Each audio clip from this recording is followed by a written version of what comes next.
Hello students, today we will discuss about we hear sound through our ear. The shape of the outer part of the ear is like a funnel. जो हमारा year होता है उसका outer part funnel के जैसे structure funnel जैसा होता है. When sound enter it travel down a canal at the end of which there is a thin stretch membrane. अब जब ये जो साउंड हमारे जैसे ही एंटर होता है तो वो एक कैनाल लाइक स्ट्रक्चर से ट्रेवल करता है और इसका एंड इस जो कैनाल है उसके एंड पे का क्या होता है, एक स्ट्रेच मेम्ब्रेन होती है और उस स्ट्रेच मेम्ब्रेन को हम बोलते हैं ear drum. It perform an important function. अब जो ईयर ड्रम होता है उसका इम्पॉर्टेंट फंक्शन होता है. To understand what the eardrum does, let us build a tin can model of the eardrum. अब हम यहाँ पर जो ईयर ड्रम है किस तरह से वर्क करता है इसको समझने के लिए हम ईयर ड्रम का एक मॉडल बनाएंगे टिन कैन से. अब इसको किस तरह से बनाएंगे हम वो यहाँ पर एक्टिविटी में देखते हैं. एक्टिविटी 13.10, टेक अ प्लास्टिक और टिन कैन. या तो हमको प्लास्टिक का या टिन का हमको एक कैन लेना है. Cut it's and. अब इसके दोनों एंड को आपको कट कर देना है. Stretch a piece of rubber balloon across one end of can and fasten it with a rubber band. फिर आपको उसके एक एंड पर बलून रबर का balloon put 4 or 5 grains of dry cereals on the stretch rubber. अब आपको जो rubber balloon है, स्ट्रेच रबर बलून है, उसके ऊपर 4 और 5 ग्रेन्स के आपको उसके डाल देना है. सीरियल्स के ग्रेन्स लेना है और 4-5 आपको डाल देना है grains. Now ask your friend to speak hurray hurray from the open end. फिर अपने फ्रेंड को आप बोलोगे कि इसका जो ओपन एंड है वहाँ से वो हुर्रे हुर्रे का साउंड प्रोड्यूस करे. Observe what happen to the grain. फिर आपको यह ऑब्ज़र्व करना है कि जब आपका फ्रेंड हुर्रे हुर्रे का आवाज़ करेगा तो उन ग्रेन में क्या होगा. Why do the grains jump up and down. वो जो ग्रेन्स है वो जंप क्यों करेंगे, अप एंड डाउन जंप क्यों करेंगे. The ear drum is like a stretch rubber seat. जो ईयर ड्रम होता है वो एक स्ट्रेच रबर सीट की तरह वर्क करता है. Sound vibration make the eardrum vibrate. Sound के से साउंड में वाइब्रेशन होगा, उससे क्या होगा, ईयर ड्रम वाइब्रेट होगा. The eardrum send vibration to the inner ear. अब जो ईयर ड्रम में जो वाइब्रेशन होगा वो क्या होगा, इनर ईयर को सेंड होगा. From there the signal go to the brain, that how we hear. अब यहाँ पर ईयर ड्रम के बाद में ये जो साउंड होता है वो इलेक्ट्रिकल सिग्नल में कन्वर्ट हो जाता है और ये सिग्नल कहाँ जाएगा, ब्रेन में. That is how we hear. यहाँ देखो डायग्राम देखो ईयर का. ये हमारा ये इनर ईयर हो गया, ये हमारा eardrum. Now we will study about amplitude, time period and frequency of a vibration. We have learn that the to and fro motion of an object is known as vibration. ये हम पहले पढ़ चुके हैं ना, vibration आप पहले study कर चुके हो. टू एंड फ्रो मोशन जो होता है ऑब्जेक्ट में उसको हम क्या बोलते हैं, vibration. This motion is also called oscillatory motion. और इसी को हम क्या बोलते हैं, ऑसिलेटरी मोशन.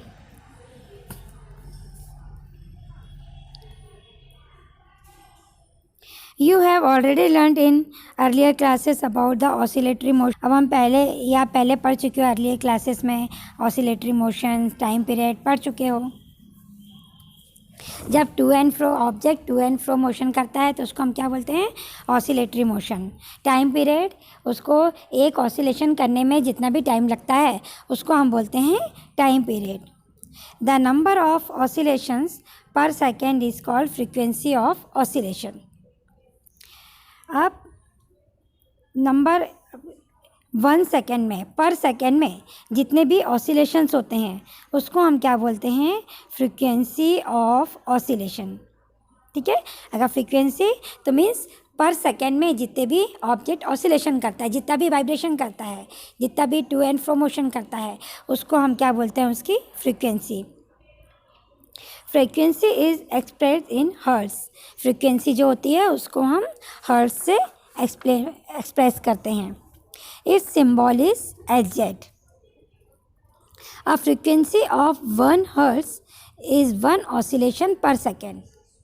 अगर हम बोलेंगे कि 1 हर्ट्स है, अगर फ्रीक्वेंसी 1 हर्ट्स है तो पर सेकेंड में ऑसिलेशन कितना होगा, 1। अगर 1 सेकेंड में एक ऑसिलेशन होगा तो हम उसके बोलेंगे उसकी फ्रीक्वेंसी कितनी है, 1 हर्ट्स है। अगर 20 टाइम ऑसिलेशन होगा तो क्या बोलेंगे, कितना हर्ट्स होगी फ्रीक्वेंसी, 20 हर्ट्स। अगर 1 सेकेंड में 20 टाइम्स हो रहा है तो उसकी फ्रीक्वेंसी कितनी होगी, 20 hertz. You can recognise many familiar sound with seeing the object producing them, है ना। कभी कभी क्या होता है, आप बिना देखे ही किसी ऑब्जेक्ट को, उसकी जो साउंड है उसको आप आइडेंटिफाई कर लेते हो, रिकॉग्नाइज कर लेते हो कि कहाँ किसका आवाज़ आ रहा है। ये हाउ इज़ पॉसिबल, ये कैसे पॉसिबल होता है कि आप बिना देखे ही साउंड को पहचान लेते हो किस चीज़ की आवाज़ है ये। This sound must be different to enable you to recognize them. How have you ever thought what factor make them different? अब आप हमेशा ये सोचते होगे कि ऐसे कौन से फैक्टर हैं कि जो साउंड को डिफरेंट बनाते हैं एक दूसरे से। Amplitude and frequency are two important properties of any sound. Amplitude और फ्रीक्वेंसी जो होती है वो साउंड की on the basis of their amplitude and frequencies. अब आप सोचोगे कि एम्पलीट्यूड और फ्रीक्वेंसीज के अकॉर्डिंग हम साउंड को क्या डिफ्रेंशिएट कर सकते हैं। Now we will discuss about loudness and pitch. आप बार सुनते होगे बार बार लाउडनेस एंड पिच, तो आपको क्वेश्चन अराइज होता है कि लाउडनेस क्या होता है, पिच क्या होता है। तो इनको समझने के लिए हम यहाँ पर एक एक्टिविटी देखते हैं 13.11। Take a metallic tumbler and a tablespoon. आपको एक मेटल का ग्लास लेना है और उसमें क्या करना है, एक स्पून लेना है, टेबल स्पून लेना है। Strike the tablespoon gently at the brim of the tumbler. अब आप क्या करोगे, टम्बलर की जो ब्रिम है, जो उसकी ऊपरी सरफेस है, अपर सरफेस है, उस पर आप क्या करोगे, जेंटली उसको वहाँ पर स्ट्राइक करोगे, टकराओगे वहाँ पर धीरे से। Here the sound produce. यहाँ पर साउंड, फिर जो साउंड प्रोड्यूस होगा उसको आप सुनो। Now bang the spoon on the tumbler and hear the sound produce again. Is the sound louder when the tumbler is struck hard. अगर हम स्ट्रक, जो स्पून है, अगर हम इसको हार्डली स्ट्रक करेंगे तो जो साउंड होगा वो क्या, हार्डर होगा, लाउडर होगा साउंड क्या उसका।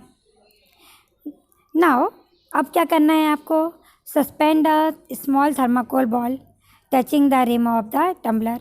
अब आपको देखो यहाँ फिगर में दिखाया है आपको, इस तरह से आपको एक थर्माकोल बॉल लेकर उसको क्या करना है, यहाँ पर आपको सस्पेंडेड कर देना है। थर्माकोल बॉल लेना है और उसको सस्पेंडेड कर देना है, टच करना है इसकी रिम से। Vibrate the tumbler by striking it. अब आप क्या करोगे, जो आपका टम्बलर है, ग्लास है, उसको आप स्ट्रिकिंग करके वाइब्रेट करो। See how far the ball is displace. फिर आप देखो कि जब आपने उसको स्ट्रिकिंग किया और उसमें वाइब्रेशन प्रोड्यूस हुआ तो जो बॉल थी वो उसमें डिस्प्लेसमेंट कितना हुआ,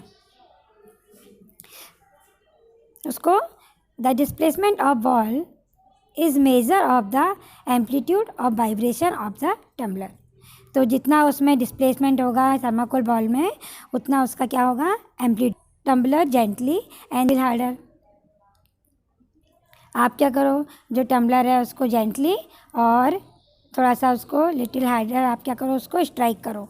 फिर compare the amplitude of vibration of the tumbler in the two cases. अब दोनों में आप क्या करो, एम्पलीट्यूड को, जो वाइब्रेशन से जो एम्पलीट्यूड प्रोड्यूस हो रहा है उसको कंपेयर करो। एक बार आप जेंटली उसको स्ट्राइक करो और दूसरी बार उसको हार्डर उसको स्ट्राइक करो, फिर दोनों में जो एम्पलीट्यूड प्रोड्यूस हो रहा है तो दोनों में कंपैरिजन करो।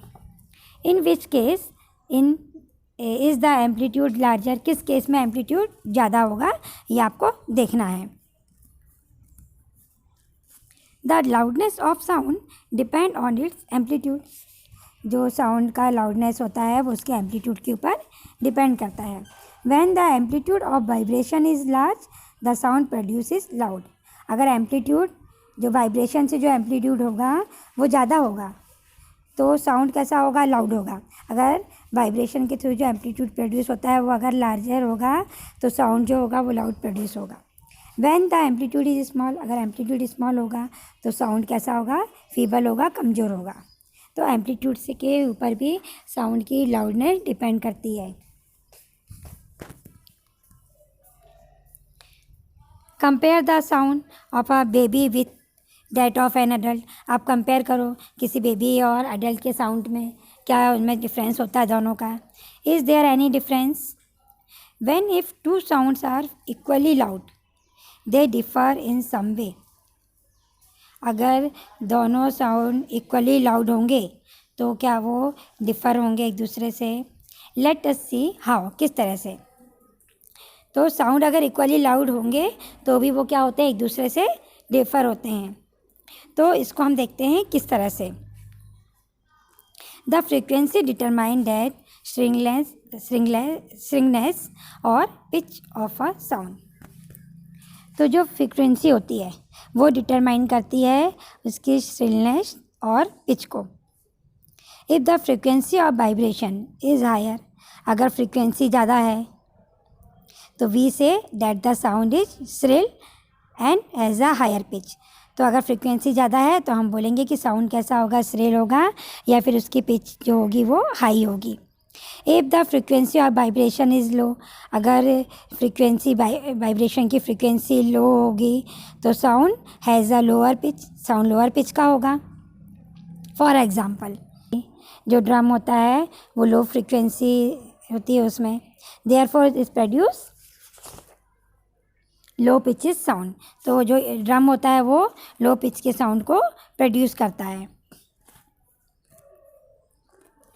On the other hand a whistles has a high frequency, जो विसल्स होती है उसमें हाई फ्रिक्वेंसी होती है and therefore produce a sound of high pitch, तो वो हाई पिच के साउंड को प्रोड्यूस करते हैं। A bird make a high pitch sound where as lion make a low pitch roar, जो बर्ड्स होती हैं वो हाई पिच साउंड उनका प्रोड्यूस होता है और जो लायन होगा वो लो पिच रोर करता है। However the roar of a lion is very loud while the sound of bird is quite feeble, पर इसीलिए क्या होता है कि जो लायन है वो रोर करता है लाउडली, और जबकि जो बर्ड्स होते हैं वो उनका जो साउंड होता है वो क्वाइट फीबल होता है। किस तरह से होता है ऐसा? Every day you here the voice of children and adult, है ना, सुनते हैं ना हम वॉइस सुनते हैं चिल्ड्रंस की और एडल्ट की। Do you find any difference in their voice, दोनों की जो वॉइस है उसमें आपको कोई डिफरेंस दिखता है? Can you say that the frequency of voice is a child is higher, जो चाइल्ड होते हैं उनकी जो वॉइस की फ्रिक्वेंसी होती है वो हायर होती है देन अडल्ट के कंपैरिजन में। Usually the voice of a woman has a higher frequency than that of a man, तो इसी तरह से जो वुमेन होती है उनकी फ्रिक्वेंसी हायर होती है मैन के कंपैरिजन में।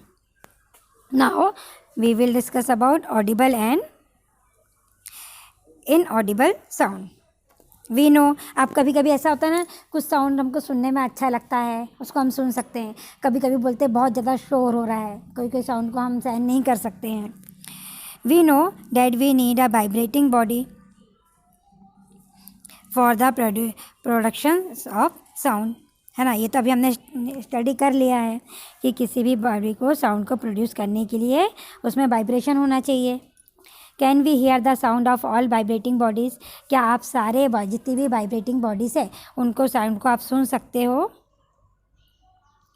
The fact is that sound of frequencies less than about 20 vibration per second cannot be detected by the human ear. कि जब अगर जो फ्रीक्वेंसीज साउंड की जो फ्रीक्वेंसीज होगी 20 वाइब्रेशन पर सेकेंड से कम होगी, मीन्स 20 हर्ट्ज से अगर उनकी फ्रीक्वेंसीज कम होगी तो जो ह्यूमन ईयर है वो उसको डिटेक्ट नहीं कर पाएंगे. Such sound are called inaudible sound. ऐसे साउंड को हम क्या बोलते हैं? Inaudible sound.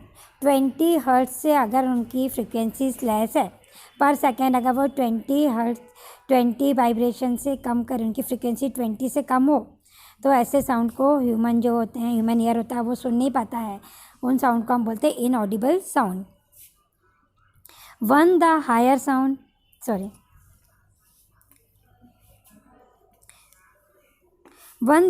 Side sound of frequency is higher than about 20,000 vibration per second. Yet 20 kilohertz are also not audible to human ear.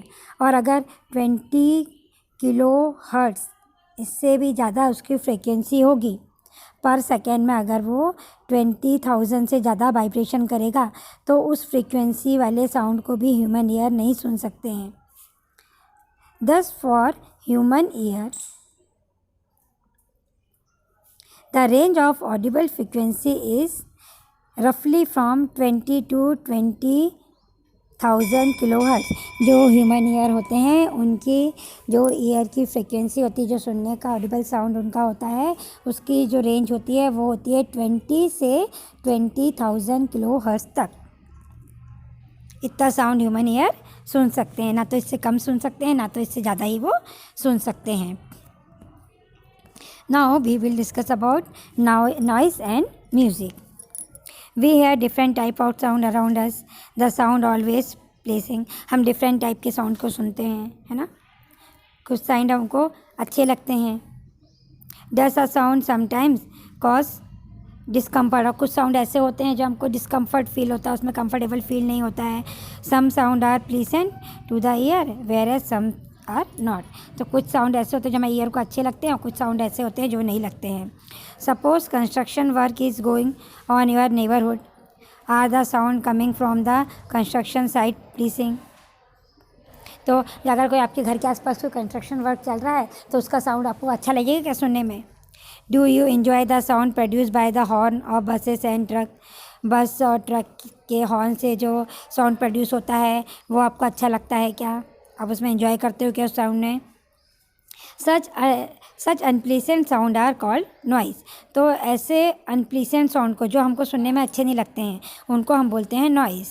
In a classroom if all the students speak together what would the sound produce be called. अगर classroom में सारे students एक साथ आवाज़ करें तो उस sound को आप क्या बोलोगे? नॉइज़ है ना, क्योंकि सुनने में अच्छा नहीं लगेगा. On the other hand you are enjoy sound from musical instrument. अब म्यूज़िकल इंस्ट्रूमेंट से जो साउंड प्रोड्यूस होता है उसको क्या बोलते हैं? Musical sound. Is one which is pleasing to the ear. और वो साउंड हमारे कान को सुनने में अच्छा लगता है. Sound produce by a harmonium is musical sound. Harmonium से जो साउंड प्रोड्यूस होता है वो भी म्यूज़िकल साउंड होता है. The string of a sitar also give out a musical sound. Sitar जो होता है वो भी म्यूज़िकल साउंड देता है. But if the musical sound become too loud. अगर म्यूज़िकल साउंड ही बहुत ज़्यादा हो जाएंगे वुड इट रिमेन मेलोडियस. क्या वो फिर मेलोडियस होंगे, सुनने में अच्छे लगेंगे? Now we will study about noise pollution. अब हम स्टडी करते हैं नॉइज़ पॉल्यूशन की. You already know about air pollution. आपने एयर पॉल्यूशन सुना होगा. ठीक है. Presence of unwanted gases and particle in air is called air pollution. अब जब एयर में अनवांटेड जो एयर में क्या होता है, जब अनवांटेड गैसेस मिल जाती हैं, पार्टिकल्स मिल जाते हैं तो उसको हम एयर पोल्यूशन बोलते हैं. ठीक है. Similarly, presence of excessive or unwanted sound in the environment is called noise pollution. तो इसी तरह से जैसे एयर में कुछ अनवांटेड गैसेस और पार्टिकल्स मिल जाते तो एयर पोल्यूशन बोलते हैं, उसी तरह से जब क्या होगा एनवायरनमेंट में अनवांटेड साउंड उसमें आके मिल जाएगा, अनवांटेड साउंड की प्रेजेंस होगी तो उसको हम बोलेंगे noise pollution. Can you list some sources of noise pollution? अब जिनसे नॉइज़ पोल्यूशन क्रिएट होता है उन सोर्सेस की आप लिस्ट बता सकते हो किस किस से नॉइज़ पोल्यूशन प्रोड्यूस होता है।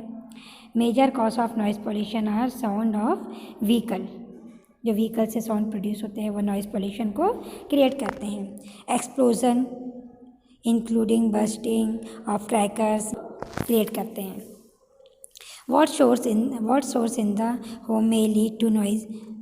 अब हमारे जो घर है उसमें से कौन कौन से ऐसे सोर्सेस हैं जो नॉइज़ को प्रोड्यूस करते हैं। Television and transistor radio at high volume. अगर आप टेलीविज़न को, अब देखो ट्रांजिस्टर रेडियो तो कोई यूज़ नहीं करता है, पर अगर करते भी हैं जो, तो अगर वो हाई वॉल्यूम पे इसको यूज़ करते हैं तो वो नॉइज़ पोल्यूशन को क्रिएट करते हैं। Some kitchen appliances, desert coolers, air conditioner और contribute to the noise pollution. हमारे घर में भी एप्लियंसेस होते हैं जो क्या करते हैं नॉइज़ पोल्यूशन को क्रिएट करते हैं। What are the harm of noise pollution? आप सबको पता है कि नॉइज़ पोल्यूशन से क्या हार्म होते हैं। Do you know that presence of excessive noise in the surrounding may cause many health related problem? तो नॉइज़ पोल्यूशन से क्या होता है, हमारी हेल्थ रिलेटेड प्रॉब्लम भी शुरू हो जाती हैं उससे। लैक ऑफ स्लीपिंग, नींद नहीं आती है, हाइपरटेंशन हो जाता है, हायर ब्लड प्रेशर हो जाता है, anxiety and many more health disorder. बहुत सारी हेल्थ की प्रॉब्लम हमारी उसमें शुरू हो जाती है। A person who is exposed to a loud sound continuously may get temporary or even permanent impairment of hearing। अगर कोई पर्सन कंटिन्यूस लाउड साउंड में रहता है तो उसमें टेम्परेरी या फिर उसमें परमानेंट जो उसका हेयरिंग का जो सेंस है वो क्या हो जाता है, ख़त्म हो जाता है। Measure to limit noise pollution. अब नॉइज़ पोल्यूशन को कैसे हम कंट्रोल करें? To control noise we must control the sources of noise. तो अगर नॉइज़ पोल्यूशन को हमको कंट्रोल करना है तो इसके जो सोर्सेस हैं उसको हमको कंट्रोल करना होगा। How can this is achieve? किस तरह से होगा ये? For this silencing device must be installed in aircraft engine, transport vehicle, industrial machine and home appliances. इनमें हमको साइलेंसिंग डिवाइस हमको यूज़ करना होगा। How can the noise pollution be control in a residential area? अब residential area है उसमें noise pollution को हम कैसे कंट्रोल करेंगे? All noisy operations must be conducted away from any residential area. तो जैसे भी जो भी नॉइसी ऑपरेशंस होते हैं उनको हमको जो हमारे रेसिडेंटल एरिया हैं उनसे हमको दूर रखना चाहिए। Noise producing industries should be set up away from such as area, है ना। जब भी आप देखो ना फैक्ट्रीज़ वगैरह जो होती हैं, इंडस्ट्रीज़ वगैरह जो होती हैं वो रेसिडेंटल एरिया से दूर होती हैं क्योंकि उनसे लॉट ऑफ साउंड प्रोड्यूस होता है। Use of automobiles horn should be minimize. TV and music system should be run at the low volume. बोलते हैं ना कि टीवी और जो म्यूज़िक सिस्टम है उसको लो वॉल्यूम पे रखो, ज़्यादा करोगे तो वो नॉइज़ पोल्यूशन को क्रिएट करेगा। Trees must be planted along the road and around building to cut down on sound reaching to the residents. तो हमारे आसपास हमको क्या करना चाहिए, ट्रीज भी प्लांटेड करना चाहिए। रोड के आसपास हमारा रेसिडेंटल एरिया है उसके आसपास हमको ट्रीज भी प्लांटेड करना चाहिए ताकि वो साउंड को प्रोड्यूस करें। This reducing the harmful effect of the noise pollution. इस तरह से हम नॉइज़ पोल्यूशन के हार्मफुल इफ़ेक्ट को हम कम कर सकते हैं। हमारा यहाँ पर चैप्टर ओवर होता है।